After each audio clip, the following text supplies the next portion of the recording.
Hey dudes, I'm Hilah. Welcome to Hilah Cooking. So it is almost springtime, and that means that you're going to start seeing a lot of asparagus in the grocery store for the next couple of months. And well, if you live in the northern hemisphere anyway. And it's one of my favorite vegetables, and I'm going to show you how to make one of my very favorite recipes with that, and that is roasted asparagus, which is very elegant, if I do say so myself, messieurs and madames. Alright, so I've got my asparagus here. And one thing you want to look for when you're shopping for asparagus is check out these little tips here, and you want to make sure that they're tightly kind of like overlapped scales.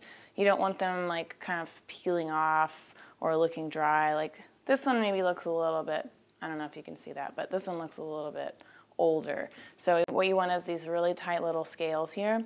And you might hear that the smaller stalks are more tender or whatever, and I don't know. I don't notice a big difference in the tenderness between the diameter, but I do like these bigger ones just because it makes you feel like you're actually eating something, and it's got a more asparagus-y flavor.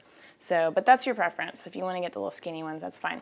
All right, and then also, I know you've seen this before where you're like, oh, let's break off the end to like get rid of that stuff. This kind of like tough woody end.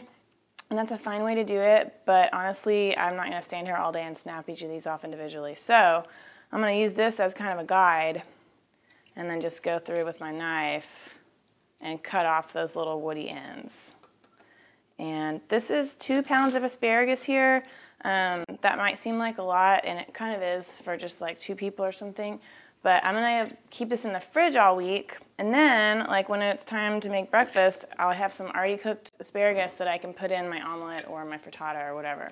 Okay, so our last 2 little guys. All right, now I've got them all on my baking sheet here. I'm just going to drizzle a little bit of oil. I've got some chili oil here. That seems like a fun little thing to use. So, I don't know. I'm going to probably use less than a tablespoon for this whole 2 pounds.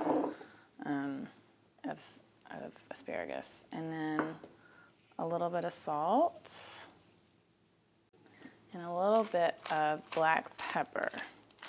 And if you are better at making a grocery list than I am, and you remembered to buy some Parmesan cheese, then you could also sprinkle some of that over this before you put it in the oven.